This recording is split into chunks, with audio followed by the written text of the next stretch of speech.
नमस्कार, जनता टीवी देख रहे हैं आप। आपके साथ मैं हूं अंजलि भंडारी और चलिए रुक करेंगे खबरों की ओर। बता दें कि देश भर में गंगा दशहरे का पर्व बेहद ही धूमधाम से मनाया जा रहा है और ब्रह्म मुहूर्त शुरू होते ही लाखों की संख्या में श्रद्धालुओं ने मां गंगा में आस्था की डुबकी लगाई। स्नान, ध्यान, दान, पुण्य के साथ श्रद्धालु मां गंगा से अपनी मनोकामनाओं को लेकर विशेष पूजन किया। धार्मिक मान्यताओं के अनुसार ज्येष्ठ महीने के शुक्ल पक्ष की दशमी तिथि को गंगा दशहरे का पर्व मनाया जाता है। इस दिन श्रद्धालु गंगा में स्नान के साथ दान पुण्य करते हैं। कहा यह जाता है कि गंगा दशहरे के दिन गंगा स्नान से 7 जन्मों के पाप कट जाते हैं। ये 6 तस्वीरें आपके टेलीविजन स्क्रीन पर।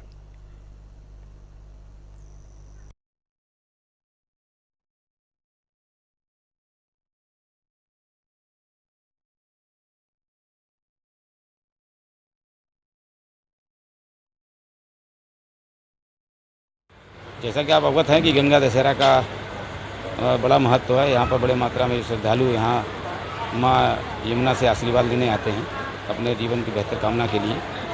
तो इसलिए प्रशासन की ओर से सुरक्षा व्यवस्था के लिए यहाँ पर मजिस्ट्रेट्स और पुलिस अधिकारियों की ड्यूटी लगाई गई है। लगातार घाटों पर सफाई रहे, इसके लिए जेडीसी के नेतृत्व में जो है सफाई टीम यहाँ मौजूद है, जो कि लगातार यहाँ साफ़ सफाई कर रही है। फ्लड पीएसी की व्यवस्था करी गई है ताकि अगर किसी प्रकार की कोई दिक्कत हो तो उसका सामना किया जा सके। उसके अलावा हम लोग गोताखोर की भी नियुक्ति यहाँ की गई है और सिविल डिफेंस के भी कई लोग लगे हुए हैं। इस तरह इन सभी लोगों के द्वारा जो है एक बेहतर व्यवस्था हो यहाँ पर, इसके इंतजाम के लिए सब लोग मौजूद हैं और कार्य कर रहे हैं। सर, प्रशासन के द्वारा व्यवस्थाएं तो पूरी की गई हैं, लेकिन अधिकतर घाट खाली पड़े हुए हैं। क्या कारण है? श्रद्धालु क्यों नहीं पहुँचे हैं? अभी जो है लोगों का आना शुरू हुआ है। हम एक्सपेक्ट कर रहे हैं कि बड़ी मात्रा में लोग आएंगे। लोगों की श्रद्धा है माँ यमुना के प्रति, तो अभी लोग आएंगे तो जो है अपने आप से मांग कर रहे थे कि यमुना में फिर जल छोड़ा जाए। क्या जल छोड़ा? अभी तो यमुना में जल स्तर बढ़ा है, पीछे से जल छोड़ा गया था, लगातार जल प्रवाह भी हो रहा है। ये गंगा मंदिर है, जहाँ हम बैठे हैं, यहाँ के पुजारी जी हैं। तो यहाँ गंगा आरती सुबह 8:30 बजे होगी और जिसमें काफ़ी लोग जो है इकट्ठे होंगे और सभी जो है मिलकर आरती करेंगे और प्रसाद वितरण, सर्वर वितरण, सबका जो है व्यवस्था है। कोई दिक्कत परेशानी नहीं।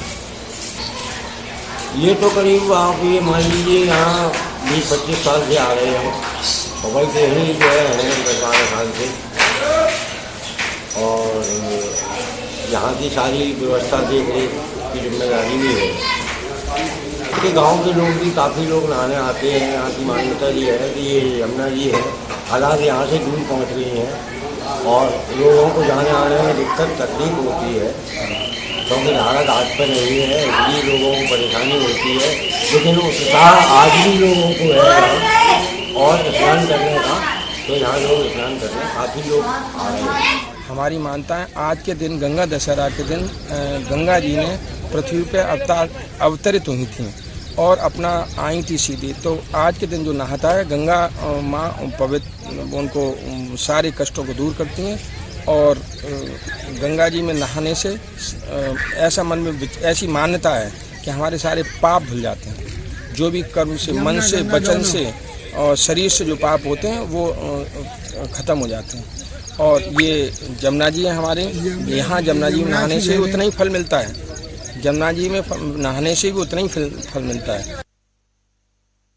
आज गंगा दशहरा पर्व है। गंगा माता का विशेष महत्व होता है। गंगा जी के विषय में तेरा नाम लिए वैकुंठ मिले, दर्शन से मोक्ष मिले माई। स्नान का फल मालूम नहीं, तेरी महिमा वेदों ने गाई। इसी की भावना को लेकर आज यहाँ पर लाखों श्रद्धालुओं ने स्नान किया है और सुबह से ही स्नान की भीड़ लगी हुई है। वो अपनी श्रद्धा अनुसार दान धर्म पुण्य करते हैं। उसका विशेष महत्व होता है। गंगा दशहरा पर्व पर धर्म करने का, जो व्यक्ति दान धर्म पुण्य करते हैं उनके लिए स्वर्गीय मोक्ष की प्राप्ति होती है।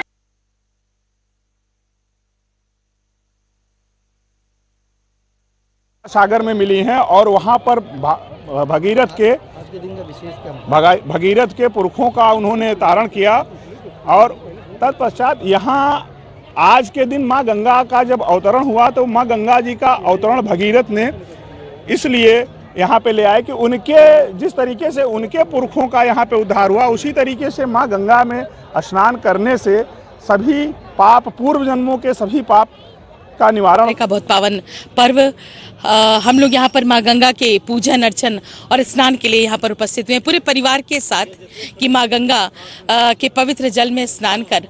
और एक बात और है, प्रयाग की गंगा जल का बहुत महत्व है, तो यहाँ से स्नान कर और माँ गंगा का पूजन अर्चन कर। और विशेष पूजन अर्चन महत्व ये है कि इसी गंगा दशहरा के दिन माँ गंगा का अवतरण हुआ और गंगा जल एक ऐसा पवित्र जल है, ये सिर्फ जल नहीं है बल्कि हमारा जीवनदायिनी है, मोक्षदायिनी है। सारे पुण्य का फल मात्र गंगा दर्शन से प्राप्त हो जाता है। तो गंगा दशहरे का ये पावन पर्व और बेहद महत्वपूर्ण हो जाता है क्योंकि आज के दिन गंगा स्नान करने से समस्त पाप जो हैं वो कट जाते हैं और यही वजह है। ये आपको 6 तस्वीरें हम दिखा रहे हैं अलग अलग गंगा घाटों की।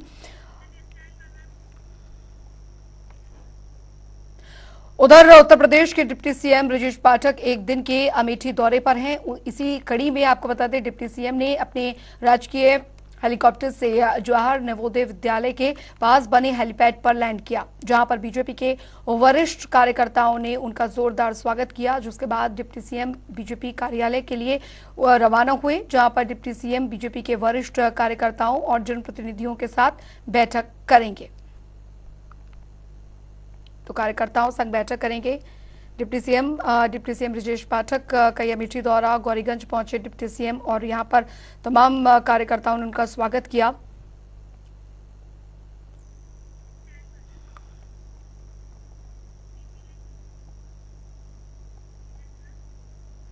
तो उप मुख्यमंत्री ब्रजेश पाठक के आवास पर फार्मासिस्ट ने धरना प्रदर्शन किया। बता दें आपको कि इस प्रदर्शन में बड़ी संख्या में फार्मासिस्ट मौजूद थे।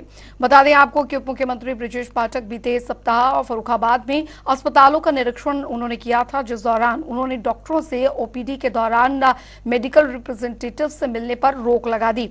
उप मुख्यमंत्री के इस फैसले से सभी लोग बेहद नाराज हुए और धरने पर बैठ गए हैं। वहीं इस धरने के दौरान फार्मासिस्ट ने उप मुख्यमंत्री ब्रजेश पाठक को अपना ज्ञापन सौंपा।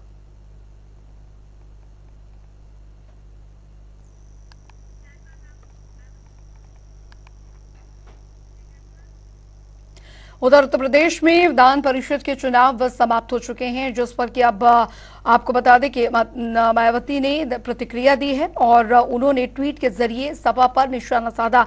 उन्होंने लिखा कि हार निश्चित होने के बावजूद सपा ने षड्यंत्र रचा। चुनाव में सपा की ओर से दलित ओबीसी उम्मीदवार खड़ा करना, हरवाना और साथ ही ज्यादा संख्या बल होने पर इनकी अनदेखी करना ये साबित करता है कि इन वर्गों के प्रति सपा की जो षड्यंत्रकारी नीति है वो थोड़ी भी नहीं बदली।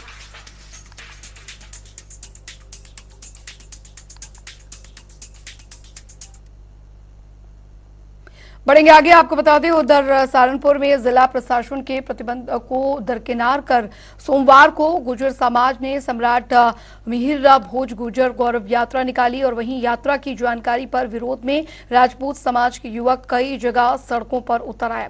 आपको बता दें प्रदर्शन करते हुए यहाँ पर जाम भी लगाया गया। इस दौरान जिला प्रशासन ने जातीय तनाव को देखते हुए जिले की इंटरनेट सेवाएं बंद करा दी। बता दें कि कमिश्नर, जिलाधिकारी और एसएसपी सहित तमाम अधिकारी सड़क पर मौजूद थे और लेकिन कानून व्यवस्था की धज्जियां उड़ती रहीं। ये विरोध इसलिए है, एक जाति है गुज्जर, वो हमारे महापुरुषों को अपना बताने के लिए कर रहे हैं और हमारा इतिहास हमेशा बलिदान का इतिहास रहा है। हमेशा राजपूतों ने बलिदान दिया है, लड़ाई लड़ी है, अपनी रियासतें देकर एक हिंदुस्तान दिया है। किसी का कुछ नहीं गया, केवल गया तो केवल राजपूत बिरादरियों का गया। हिंदुस्तान के अंदर 500 कुछ रियासतें हैं, जिनमें से 556 रियासतें राजपूतों की हैं, जो राजपूतों ने दान दे करके एक राष्ट्र हिंदुस्तान बनाने का काम किया। संवाददाता महेश भार्गव हमारे साथ सहारनपुर से इस बीच जुड़ गए हैं ज्यादा जानकारी के साथ। महेश, आखिर फिलहाल वहां पर भी स्थिति शांतिपूर्वक बनी हुई है क्या, और क्या हुआ था जो इतना ज्यादा मामला बढ़ गया? ये दो बताया जा रहा है राजपूतों और गुर्जर समाज के बीच ये तनातनी हुई, पुलिस प्रशासन की अभी क्या स्थिति वहां पर बनी हुई है? अंजलि, अभी तनावपूर्ण शांति बनी हुई है और पुलिस और प्रशासन समस्त स्थिति पर अपनी नजर लगाए हुए है। कल यहाँ प्रतिबंध के बावजूद गुजर समाज के लोगों ने एक बड़ी गुजर गौरव यात्रा निकाली और उसको लेके उसका रिएक्शन राजपूत समाज में भी हुआ। मुख्यालय पे आके कभी धरना दिया, लेकिन अभी स्थिति तनावपूर्ण बनी हुई है क्योंकि अभी राजपूत समाज के लोग भी अपनी रैली प्रदर्शन करने के मूड में है। अंजलि, प्रशासन इस बीच क्या कर रहा है? अगर एक समाज द्वारा, सामाजिक वर्ग द्वारा इस तरीके से, इस ऐसी स्थिति में, ऐसे माहौल में अगर गौरव यात्रा निकाली जा रही है तो इसकी जानकारी प्रशासन को थी, और अगर थी तो वहां पर रोकने की कोशिश क्यों नहीं की गई? अगर अनुमति नहीं थी तो? अंजलि, प्रशासन मौके पर था, अनुमति नहीं दी गई थी यात्रा को। उस पूरे यात्रा मार्ग पर commissioner Saharanpur, DIG Saharanpur, DM और एसएसपी खुद मौजूद थे, लेकिन यात्रा निकालने वालों ने प्रशासन की एक बात नहीं सुनी। और सबसे बड़ी जो हद है वो ये कि स्थिति में एक तरफ गुजर समाज के साथ जो कैराना के गुजर सांसद हैं बीजेपी से, प्रदीप चौधरी जी उनके पुत्र, और बीजेपी में एक्स एमएलए है महिपाल सिंह, वो खुल के आंदोलनकारियों के साथ थे और पूरे प्रदर्शन में उनके साथ रहे। वो बिल्कुल ये बात प्रशासन की नहीं सुन रहे थे। प्रशासन ने 3 बार ये प्रयास किया कि उस यात्रा को रोक दिया जाए गुजर समाज के नेताओं के आश्वासन पे, लेकिन यात्रा नहीं रुकी।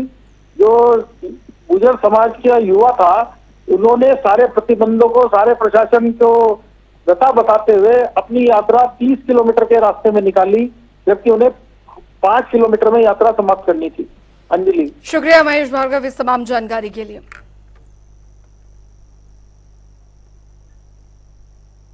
बढ़ेंगे आगे। उधर पीएम मोदी के कार्यकाल को 9 साल पूरे हो रहे हैं और इस मौके पर उत्तराखंड में भाजपा महाजनसंपर्क अभियान चलाने जा रही है। अभियान के जरिए मोदी सरकार के 9 साल के काम को लोगों तक पहुंचाने की जिम्मेदारी केंद्रीय मंत्री, सांसद, विधायक और संगठन पदाधिकारियों को दी गई है और इसके लिए केंद्रीय मंत्रियों सहित पार्टी के वरिष्ठ नेताओं को लोकसभाओं का क्लस्टर बनाकर जिम्मेदारी सौंपी गई है। बता दें कि सीएम पुष्कर सिंह धामी शाम 6 बजे सनातन धर्म इंटर कॉलेज पहुंचेंगे, जहां वे केंद्र सरकार के 9 साल का कार्यकाल पूरा होने पर आयोजित प्रदर्शनी और साथ ही संगीत संध्या का शुभारंभ करेंगे। साथ ही मुख्यमंत्री दरअसल असीम विकास यात्रा को रेखांकित करने वाली प्रदर्शनी का भी शुभारंभ करेंगे।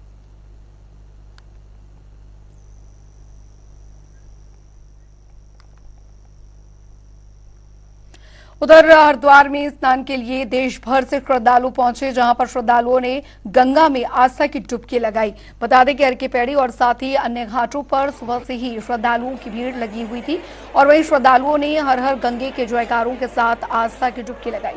इस दौरान तीर्थयात्रियों की सुरक्षा को देखते हुए मेला क्षेत्र को जोन में बांटा गया और मेला क्षेत्र में 764 पुलिस अधिकारी, कर्मचारी और 4 पीएससी की कंपनी, 2 बीडीएस, 2 फायर यूनिट्स और साथ ही ब्लड कंपनी की तैनाती की गई। गंगा आरती के समय हर की पैड़ी सहित गंगा घाट श्रद्धालुओं से लबालब भर गए। आज गंगा दशहरा का स्नान पर्व है और सुबह से ही देश के अन्य राज्यों से जो श्रद्धालु है मां गंगा में आस्था की डुबकी लगाने पहुंच रहे हैं। साफ तौर पर आप देख सकते हैं ब्रह्मकुंड का नजारा है। जो श्रद्धालु है सुबह से ही जो है मां गंगा में आस्था की डुबकी लगा रहे हैं और आज के दिन का जो विशेष महत्वपूर्ण यहाँ का स्नान का आज माना जाता है, चूंकि आज के ही दिन राजा भगीरथ की कठोर तपस्या के बाद माँ गंगा स्वर्गलोक से पृथ्वीलोक पर अवतरित हुई थी, तो कहीं न कहीं श्रद्धालुओं में आज के दिन आस्था काफी यहाँ पर बढ़ जाती है और यही वजह कि आज के दिन जो मां गंगा में आस्था की डुबकी लगाता है कहीं न कहीं आज तक सभी जो पापों से जो है मुक्त हो जाता है। साफ तौर पर आप देख सकते हैं श्रद्धालुओं का जो तांता है हर की पौड़ी के तमाम क्षेत्रों पर यहाँ पर लगा हुआ है। तमाम जो गंगा घाट है श्रद्धालुओं से खचाखच यहाँ पर भरे हैं। साफ तौर पर आप तस्वीरों में देख सकते हैं कहीं न कहीं जो श्रद्धालु लाखों की संख्या में जो है मां गंगा में आस्था की डुबकी लगाने यहाँ पर पहुंच रहे हैं और यही वजह कि आज हरिद्वार प्रशासन के द्वारा भी कहीं न कहीं सुरक्षा को लेकर पूरी तरह से जो है चाक-चौबंद व्यवस्था की गई। पूरे मेला क्षेत्र रोड जो है 4 सुपर जोन और 16 जोन और 37 सेक्टर में यहाँ पर बांटा गया है ताकि सुरक्षा के लिहाज से किसी भी प्रकार की कोई भी चूक न हो। और सुबह से ही जो कहीं न कहीं जिस तरह के आज का दशहरे का जो महत्वपूर्ण यहाँ पर माना जाता है, श्रद्धालुओं में भी काफी खुशी की लहर यहाँ पर दिखाई दे रही है। कैमरा पर्सन के साथ मैं खास करे जनता टीवी हरिद्वार। उधर केदारनाथ धाम में तीर्थयात्रियों की बढ़ती भीड़ को देखते हुए सरकार ने 3 जून तक नए पंजीकरण पर रोक लगा दी है। ऑफलाइन और ऑनलाइन दोनों ही तरह से पंजीकरण की सुविधा बंद कर दी गई है। वहीं यात्रा मार्गों पर जाम लगने के कारण तीर्थयात्री रोक रोक कर आगे भेजे जा रहे हैं। बता दें आपको कि दरअसल इस बार चारों धामों में तीर्थयात्रियों की भारी भीड़ उमड़ रही है। केदारनाथ धाम में क्षमता से अधिक यात्री दर्शन के लिए पहुंच रहे हैं। साथ ही यात्रा मार्ग पर जगह जगह पर जाम लगने से यात्रियों को काफी ज्यादा परेशानियां उठानी पड़ रही हैं। इसे देखते हुए अब सरकार ने केदारनाथ धाम के लिए नए पंजीकरण पर 3 जून तक रोक लगा दी है।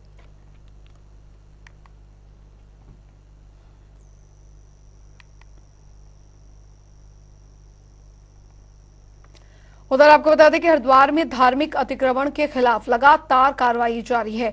इसके तहत आपको बता दें कि ज्वालापुर के आर्यनगर में बनी चंदन बाबा पीर की मजार को हटाया गया था, जिसके विरोध में कुछ लोगों ने हाईकोर्ट का दरवाजा खटखटाया और याचिका दायर की। बता दें आपको कि इस याचिका पर सुनवाई करते हुए हाईकोर्ट ने याचिका खारिज कर दी। इसके साथ ही याचिका पर 1 लाख रुपए का जुर्माना भी लगाया। दरअसल हाईकोर्ट में सुनवाई के दौरान प्रशासन की ओर से बताया गया कि धार्मिक अतिक्रमण को हटाने की कार्रवाई नियमों के अनुसार की जा रही है। जाने के लिए तो उस पर कुछ धार्मिक स्ट्रक्चर इलीगल रूप से बनाए गए थे, तो उनको हटाने की प्रशासन के द्वारा कार्रवाई की गई थी। तो उसी क्रम में एक हमजा राव के नाम से एक रिट योजित की गई थी हाईकोर्ट में। तो उसमें जिला प्रशासन द्वारा पक्ष रखा गया था कि जो धार्मिक स्ट्रक्चर हटाए गए हैं एज पर लॉ और माननीय उच्चतम न्यायालय के आदेशों के क्रम में हटाए गए हैं। तो न्यायालय के द्वारा सभी पक्षों को सुना गया और न्यायालय के द्वारा पाया गया था कि जो रिट याचिका दायर की गई है बिना किसी तर्क के आधार पर दायर की गई है, तो उस पर उन पर रिट याचिका पर 1 लाख का पेनल्टी इम्पोज किया गया है और डायरेक्शन दिया गया कि इसको without any delay DM Haridwar के यहाँ जमा करें। उधर राजधानी देहरादून में पुलिस उप निरीक्षकों के तबादले किए गए हैं और साथ ही साथ कई चौकी प्रभारी भी बदले गए हैं। इस संबंध में एसएसपी और डीआईजी दिलीप सिंह कंवर ने दरअसल स्थानांतरण आदेश जारी किए हैं।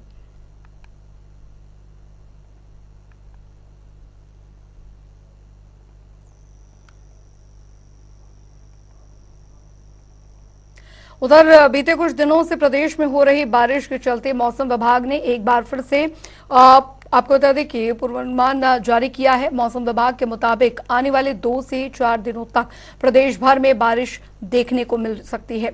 वहीं मैदानी क्षेत्रों में भी हल्की बारिश के आसार बने हुए हैं।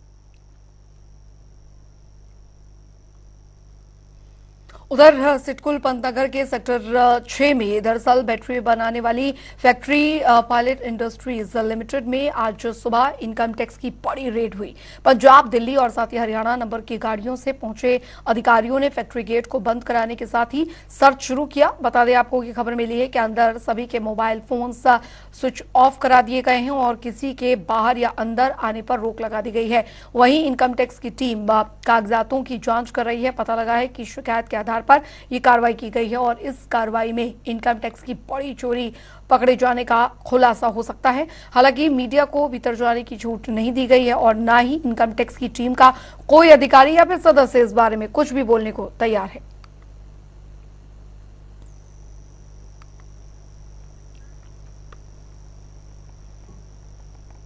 उधर उत्तराखंड में सरकारी स्कूलों में शिक्षा की गुणवत्ता किसी से छिपी नहीं है। वहीं जब हम सरकारी स्कूलों की बात करते हैं तो फिर नजर आता है सरकारी स्कूलों में टीचरों की भारी कमी और इसी कमी को लेकर आए दिन शिक्षा विभाग से सवाल भी पूछे जाते हैं कि कब जाकर शिक्षा विभाग नए शिक्षकों की भर्ती प्रक्रिया शुरू करेगा और नए शिक्षकों को मौका मिलेगा। इसी के जवाब में महानिदेशक शिक्षा बंशीधर तिवारी ने बताया कि जल्द ही भर्ती प्रक्रिया शुरू होने जा रही है और इस भर्ती प्रक्रिया में हाईकोर्ट के दिशा निर्देश का पूरा पालन किया जाएगा। देखिए, जो प्राथमिक शिक्षक भर्ती है उसमें एनआईओएस और डीएलएड को लेकर के प्रखंड माननीय उच्चतम न्यायालय में विचाराधीन है, जिसमें हम लोग नियमावली संशोधन करने पर चर्चा हुई है कि नियमावली को संशोधन करके जैसा कि माननीय न्यायालय का आदेश की अवहेलना भी न और हमारी भर्ती प्रक्रिया भी शुरू हो जाए, उस दिशा में हम लोग एक प्रस्ताव बना रहे हैं। प्रस्ताव बना करके जो प्राथमिक के पद रिक्त हैं उनको हम लोग शीघ्र उनकी भर्ती करने की कार्रवाई करेंगे। इसके अलावा जो हमारे लेक्चरर हैं, प्रवक्ता के लगभग 3000 पद खाली हैं, उनको हम लोग चरणबद्ध तरीके से उसकी भर्ती शुरू करने वाले हैं। एलटी के लगभग 200 पद हैं, जिसका हम अधियाचन भेजेंगे अधीनस्थ सेवा चयन आयोग को। पदों की गणना और अधियाचन हमारा तैयार है। इस बीच कार्य विभाग से एक शासनादेश होना है, जिसमें जो हमारे दिव्यांग हैं उनके लिए चिन्हीकरण करना है कि कौन कौन से पद किस श्रेणी के दिव्यांगजनों को दिए जाने हैं। वो चिन्हीकरण हमने कर लिया है, तो जैसे ये शासनादेश होगा हमारी भर्ती की प्रक्रिया शुरू हो जाएगी। उधर रुद्रपुर में आज भाजपा मंडल अध्यक्ष दिनेश गुप्ता के नेतृत्व में लोगों ने ट्रांजिट कैंप थाने का घेराव किया। आरोप लगाया कि सत्यापन की आड़ में लोगों से बदसलूकी की जा रही है और साथ ही अनावश्यक कागज मांगे जा रहे हैं। वहीं सैकड़ों की संख्या में थाने पर जुटे लोगों ने पुलिस के खिलाफ आक्रोश भी जताया। कहा कि वे दरअसल मजदूरी पेशे वाले जो हैं लोग हैं और दिन में मजदूरी करके वे अपने परिवार का भरण पोषण करते हैं और सत्यापन के नाम पर पुलिसकर्मी उन्हें परेशान कर रहे हैं। वहीं थानाध्यक्ष ट्रांजिट कैंप सुंदरम शर्मा ने लोगों को भरोसा दिलाया है कि किसी का उत्पीड़न नहीं होने दिया जाएगा और ना ही अनावश्यक कागजात मांगे जाएंगे। उन्होंने कहा कि सत्यापन एक प्रक्रिया है जिसे पूरा करना जरूरी है ताकि प्रदेश में शांति का माहौल बना रहे और अपराधी यहां शरण ना लेने पाए।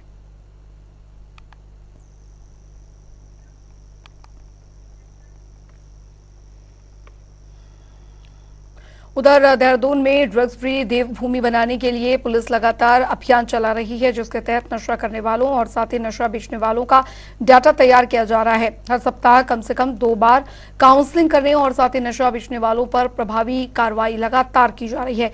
इसी कड़ी में रायपुर थाना अध्यक्ष ने कार्रवाई करते हुए एक मुख्य अभियुक्त को गिरफ्तार किया है, जिसके पास से 5 लाख का चरस बरामद हुआ है। हमारा अभियान चल रहा है ड्रग्स के विरुद्ध कार्रवाई का। उसी क्रम में थाना रायपुर पुलिस द्वारा जो है एक अभियुक्त की गिरफ्तारी की गई है, जिसके पास से 1 किलो चरस की बरामदगी की गई है। ये अभियुक्त आदर्श कुमार यहीं हाथी बड़कला का रहने वाला है और इसके द्वारा सहारनपुर से ये ड्रग्स ला करके यहाँ सप्लाई की जाती थी। तो ये 1 किलो चरस और इसके साथ ही जो स्कूटी इसके द्वारा यूज़ की गई है उसको बरामद किया गया है। ये जो अभियुक्त है ये मर्चेंट नेवी में काम करता था। उसके बाद इसने अपनी ट्रैवल एजेंसी खोली थी और उसी दौरान जो है ये इस नशे के कारोबार में पड़ गया और इसके द्वारा जो है ये सहारनपुर से ला करके यहाँ पर ड्रग्स की सप्लाई की जाती थी। इसी सूचना पर कल इसकी जो है अरेस्टिंग रायपुर पुलिस द्वारा की गई। कुछ नाम बताए हैं जिनको वेरीफाई किया जा रहा है। क्रिमिनल हिस्ट्री के लिए हम लोग अब पता कर रहे हैं कि पूर्व में कहीं और इसके अगेंस्ट कोई मुकदमा पंजीकृत तो नहीं है। इस चीज़ के बारे में जानकारी जुटाई जा रही है। उधर कैबिनेट मंत्री चंदन रामदास के निधन के बाद बागेश्वर में उपचुनाव होने हैं और बता दें कि बागेश्वर चुनाव को लेकर बीजेपी और मुख्य विपक्षी दल कांग्रेस अपनी अपनी तैयारियों में लगी हुई है। वहीं दूसरी ओर अब बीजेपी और कांग्रेस में आरोप और प्रत्यारोप का दौर शुरू हो गया है। कांग्रेस का कहना है कि बीजेपी बागेश्वर चुनाव को सिंपैथी से लड़ना चाह रही है और उनके पास चुनाव मैदान में उतारने के लिए कोई प्रत्याशी नहीं है। वहीं दूसरी ओर बीजेपी प्रदेश अध्यक्ष महेंद्र भट्ट का कहना यह है कि कांग्रेस मुद्दा विहीन हो चुकी है और साथ ही उन्होंने कहा कि पूर्व नेता प्रतिपक्ष इंदिरा हृदयेश के निधन के बाद उनके पुत्र को चुनाव लड़ाया गया था। ये बात शायद कांग्रेस को याद नहीं है। कांग्रेस ऐसी बात करके अपनी हार को प्रदर्शित करने का काम कर रही है। चुनाव के लिए हमारी तैयारी पूरी है। हमारी बूथ कमेटियां वहाँ पर बन रही हैं। नए पंचायत स्तर पर कांग्रेस का गठन हो रहा है और उम्मीदवार भी हमारे पास ठीक ठाक है। पिछले चुनाव में उम्मीदवार लड़े थे, अब की बार भी हम बहुत ही सशक्त और कर्मठ उम्मीदवार मैदान में उतारे हैं जो भारतीय जनता पार्टी को टक्कर देगा। और उम्मीदवार तो भाजपा पे नहीं दिख रहे, तो सहानुभूति लहर के चक्कर में भाजपा है और सत्ता का दुरुपयोग करेगी भारतीय जनता पार्टी। सरकारी मशीनरी का दुरुपयोग करेगी। हम तो धरातल पर चुनाव लड़ेंगे और स्वस्थ लोकतांत्रिक परंपराओं को मानकर हम चुनाव लड़ेंगे। इंदिरा देश राजनीतिक कार्यकर्ता जिस क्षेत्र में जिस दल का होगा परिवार से भी होता है, हमारा कार्यकर्ता है। अभी तो हमने प्रत्याशी के बारे में विचार किया ही नहीं, लेकिन इस प्रकार की बात कहकर कांग्रेस अपनी हार को पहले ही प्रतिष्ठित। और चलिए इसी के साथ इस बुलेटिन में अभी के लिए फिलहाल लेते हैं वक्त एक छोटे से ब्रेक का।